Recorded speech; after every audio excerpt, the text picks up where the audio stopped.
Nous l'appellerons Diarra. Cette jeune femme est arrivée à la Maison Rose au mois de mars, enceinte de 5 mois. Son compagnon venait de lui administrer, à son insu, des comprimés destinés à provoquer un avortement. Pour Diarra, ces violences s'inscrivent dans une longue histoire de maltraitance.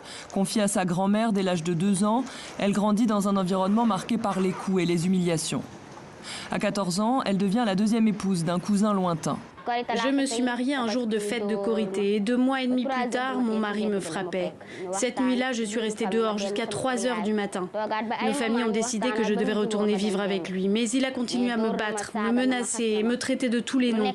Lui et sa mère m'ont infligé beaucoup de souffrance. Depuis 8 mois, Diarra essaye de se reconstruire aux côtés des autres résidentes de la Maison Rose. Leurs journées sont faites d'activités thérapeutiques. Pourquoi as-tu fait un chien? Dessin, théâtre, atelier pâte à modeler. Ici, on ne forme pas tout de suite à un métier. On apprend d'abord aux femmes à se connaître et à s'aimer. Quand tu as eu une enfance tellement dans la souffrance, il y a pratiquement même pas d'estime de soi.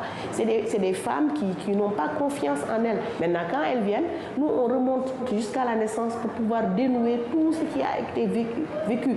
Les relationnels avec les pères, les relationnels avec la famille, pour permettre à la personne d'avoir un épanouissement total. Depuis son ouverture en 2008, la Maison Rose est venue en aide à près de 3500 femmes. Il y a 4 mois, dans la maison voisine, une nouvelle structure a été inaugurée destinée à l'accueil des enfants de 0 à 5 ans, abandonnés ou les bébés des mères victimes de violences.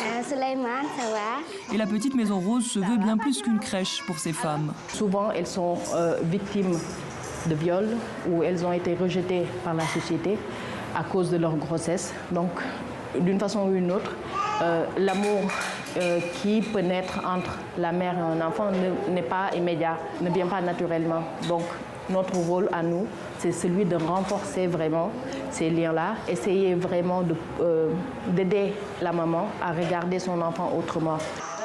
Selon une enquête de l'Agence nationale de la statistique, 1 femme sur 3 au Sénégal a été victime de violences au cours de l'année écoulée. Les jeunes, âgés de 15 à 24 ans, apparaissent comme particulièrement vulnérables, ainsi que les femmes enceintes et celles vivant avec un handicap.